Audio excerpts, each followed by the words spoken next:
Hey everyone, Bryan here from Nerd to the Third Power. Yes, I'd like to apologize about me not being on the show. Work got pretty intense these last couple of weeks. As you can tell, I'm going to apologize for how I look. I probably look terrible. I probably sound terrible. Working several hours in the day, sometimes all day. And that's why I couldn't get to talk about The Force Awakens. So that's why I want to talk about it right now. Because I know for a fact there's probably some people, my tens of fans, are going to ask, well, Bryan wasn't on the show. What did he think about the movie? What did he think? What was good? What was bad? Did he like it? Did he not like it? Well, I saw it. This is my little proof.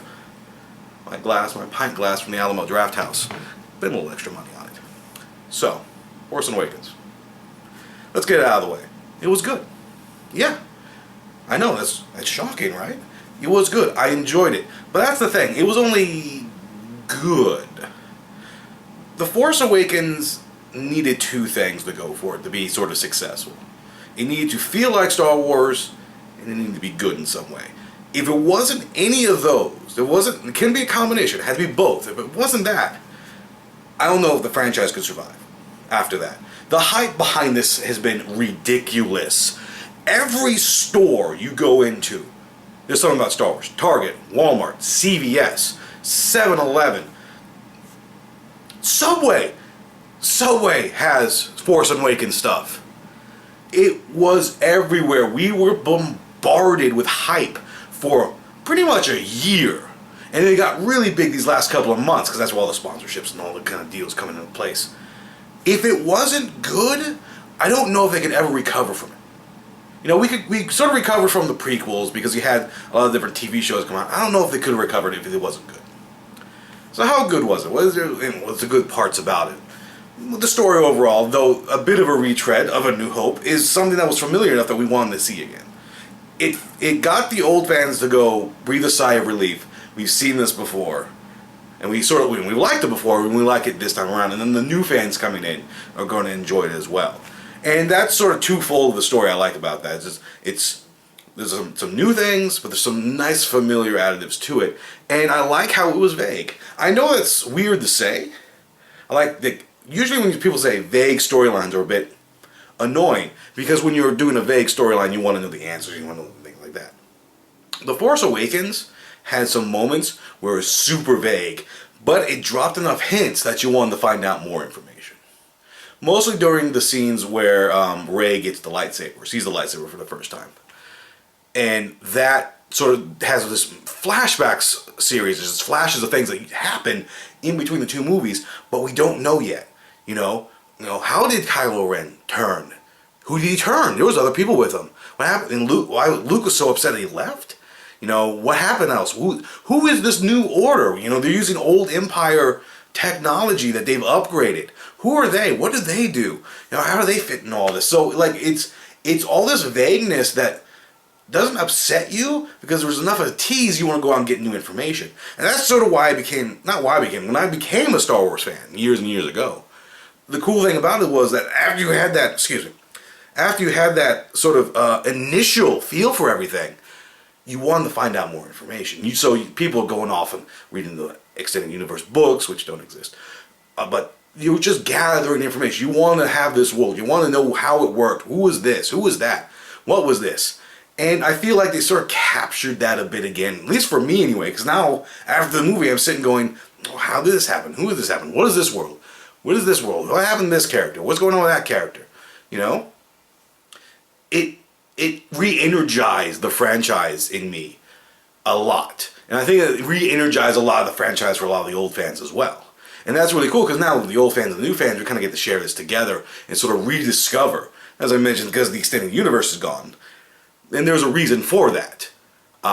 It makes sense now. After you see the film, it kind of makes sense that they ditched the extended universe because they had this other story that was never going to fit in that canon. Ever. So, unfortunately, they have brand new canon now. So you have brand new books and things like that you're going for. And brand new movies that'll be coming out every year. That does bother me. I hope we don't get Star Wars fatigue. Because we have a movie coming out every year. Not a main story every year, but a new movie every year, a side story. Be it a old, like a young Adventures of Young Han Solo or Rogue Squadron or whatever have you. So that does concern me. The characters in the film were fantastic. And despite the fact I am an R2-D2 fan for life, they tried really hard for me to like BB-8. And by the end of the film, I will admit, a cute little ball, but I'm always going to be R2-D2. R2-D2 is going to be my go-to and always my favorite character. I was a little bit sad he was left out 90% of this movie. He was in a coma or something, and then finally woke up at the end. It's just sort of things about that. Finn was actually, in terms of human characters, Finn was my favorite character in the film. Following around a stormtrooper, or a former stormtrooper as it were, is one of the things that was never explored in, I think, in the main series, like in the main TV.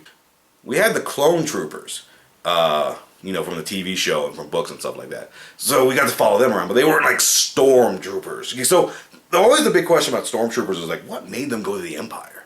You know, besides it just being a job. Like, what makes a stormtrooper? Now we kind of get to see that, at least with the First Order, they make stormtroopers kind of the old way the Sith used to make Sith Lords, is by finding, going to their babies, just taking them from home and then training them from birth and basically desensitizing them and dehumanizing them and brainwashing them. But for some reason, Finn was able to break that, and that scared them because it probably happened before. They had a procedure for it, but he never went through with it, and he actually was able to desert. And he was also the character I felt like the Star Wars fans most likely would recognize, because he said a lot of things about Star Wars in the film that we say. Like Jakku. Jakku is a shithole. It is a desert planet. It's a wasteland. And when Rey was like, I have to go back, he's going like, why? It's terrible. That's something I think a Star Wars fan would say. Like, let's stop going there. There was nothing there for you. And it turned out to be true. There was nothing there for her at all. And so I really enjoyed sort of that idea, because that's something that we haven't, like I said, we haven't really seen, where a deserter, you know.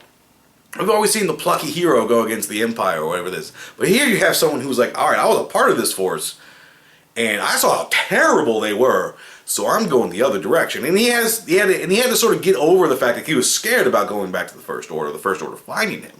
You know, he didn't really leave to go, I want to be a hero. He wanted to get out because I want to be alive. And he knew that by leaving, he has a death sentence now. Like, as soon as they find him, they're not going to take him back. They're going to shoot him and kill him. That's the First Order for you. Rey I enjoyed, because Rey was the hero, the Star Wars hero, the one that sort of has that call to action. Sort of resists it at first, sort of like Luke did. He's like, well, I have to, except not as whiny. Because he's like, I got to stay here and help my uncle and my aunt, and they're dead now. You know, it's like, all right. So she was more along the lines of just going about her day, living her life. And it was not a good life, but it was sort of a living. She had food, and she was able to use her skills to get through it, and waiting for her family to return.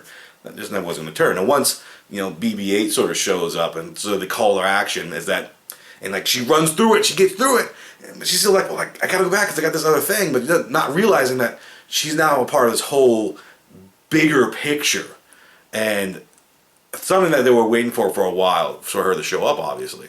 And her parenting or lineage, still in question. We have theories. Everyone has theories. Some say Skywalker, some say Solo. I'm sort of closer to the Solo camp myself, but that's just me. That's just me. Nothing's been confirmed yet. So again, just enough vagueness that you want to learn more. You want to see where that goes. Then you move on to Kylo Ren. He's an interesting character. Like, for a new character, because obviously he follows the same trope a lot of the dark side and the Sith follow, but he's following sort of opposite of what Luke went through. If you think about it. Like Luke was getting trained by the light side, but because who his father was, there is some darkness in him, but he overcame it at the very Return of the Jedi. He overcame the temptation of the dark side. Kylo did it. Kylo, though being trained in the light side, loved the fact of what Vader did. He respected what Vader did, his grandfather in this case. Ha ha ha ha, spoiler. And that made him way more susceptible to going dark side and probably turning very easily. But in turning so quickly, he's now struggling sort of with his conscience. you don't really, he wants to get rid of the goodness in him, but he can't. And he thinks about it. And there's the pivotal scene where he thinks he gets rid of the symbol of his good heart, his father, Han Solo, spoilers. But it's still there, because now everything's changed in his life. You know, he's no longer this lone Sith Lord Jedi. There's another Jedi, though not as powerful as him, was enough to rock his world, you know? Enough to make him, I think, probably start questioning a lot what's going on in his life and who his current leader is, a hologram Andy Serkis. So, overall, though, the story and the characters made it feel like Star Wars. And with it, even though being sort of retelling or homage to the first Star Wars movie, it fit perfectly. And I enjoyed it. If someone came to me and said, Bryan, we're bored, want to go see Star Wars? Yeah, I'll go see Star Wars again. And again. And again. Blu-ray, it shall be on my shelf. With all my other Star Wars stuff. It was the right combination, right time. The hype didn't kill it off immediately. And everyone, I think, sort of is walking out. Well, not everyone, Max Landis. The internet. You always gotta find that one person that hates what you like. I'm not going to get into that. It's a stupid argument, and it doesn't work. He's wrong. Plain and simple. But I enjoyed it. I think everyone who's seen it's probably enjoyed it. I'm pretty sure everyone's going to see it again. That's good. There were a few things. One thing that sort of clicked. Just the other day I was at work, and I was thinking about it. This is the first, like, Star Wars, start of a trilogy, Star Wars trilogy, that didn't have a space battle. Now, you may be thinking, well, Bryan, they attacked the Starkiller base. They attacked a planet. The Starkiller base was a planet. It was a planetary assault. They fought inside an atmosphere. You know, it wasn't a space battle. New Hope, you had the strike on the Death Star. Well, people are like, well, it was as big as a moon. It was still a battle station.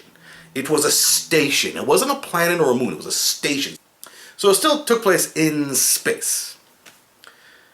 Then even in Phantom Menace, Episode 1, you had two battles going on at the same time on ground, but you still had a space battle, because you had Anakin flying around, there's a pod racing, you want to talk about Mary Sue. He never flew a fighter before, and he magically got in there and destroyed a battle, and destroyed a ship. Anyway, not going to, like, I'm going into that argument, I shouldn't be, and I said it wasn't, but you know, they had a space battle. Here we had 0 space battles. We had plenty of flying battles and dogfighting, which was great action. But nothing in space. Everything took place on a planet. And that was weird to me. Like, not bad, but it was one of those weird things. I kind of sat there going, no space battles in this movie. Star Wars without a space battle. Yeah, weird. Another thing that sort of bothered me was actually the Starkiller base itself. What is with the escalation of super weapons for the evil people in Star Wars? Just go through the internet and just super weapons, Star Wars. You had 2 Death Stars, you know. Now you have Starkiller base, which was a planet that could shoot out, I'm just going to call it a giant laser beam because I have no idea what it was, but it sucked a sun dry and then shot out a beam across the galaxy to destroy systems. Which, by the way, I found out later, I thought they blew up Coruscant, and it wasn't Coruscant. Okay, so I was like, alright, Coruscant's fine. Except that planet, and though vaguely, it doesn't really mention it that much, had the New Republic Senate. So now the New Republic Senate, the New Republic is obviously in chaos at this point. They just lost all of their lawmakers in one single blow, plus a couple of moons. So that has to be addressed.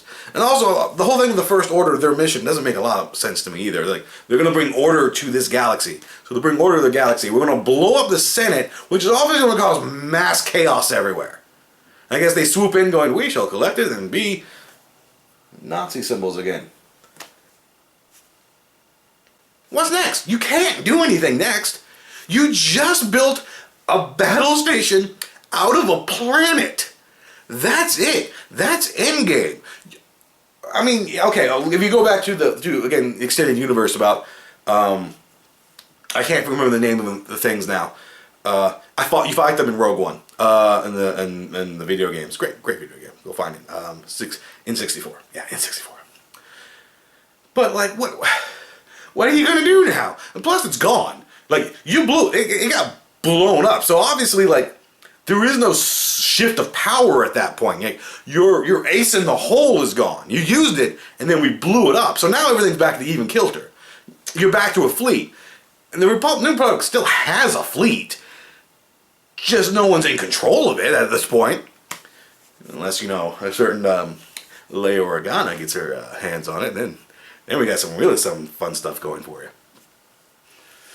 So that was just one of those, like, this is ridiculous. Like, logically, this makes zero sense. So that's one of the moments of the films that you kind of have to sit and going, all right, it's about to get silly and stupid. Just let it ride. Just let it ride. It's Star Wars. That is the explanation. It is Star Wars. So, unfortunately, you probably won't see this. I've been coughing up a storm lately. I'm going to be editing those out. So, I got to get out of here. I got to get myself something to drink. If you have any other comments or concerns or questions, please send them to the Nerd of the Third Power. Leave them on the show. Or follow me on Twitter and ask me there. I'll leave the Twitter link in the description so you guys can follow me on there. I'd love to hear more comments and questions and concerns or anything like that. So, that's that for Brian. This is my response. I sort of agree with everything that was said on the show, more or less, except I'm still going to be R2-D2, so all you BB-8 fans, I'm sorry. I'm just going to be old school with that. Until next time, everyone, I hope to see you again.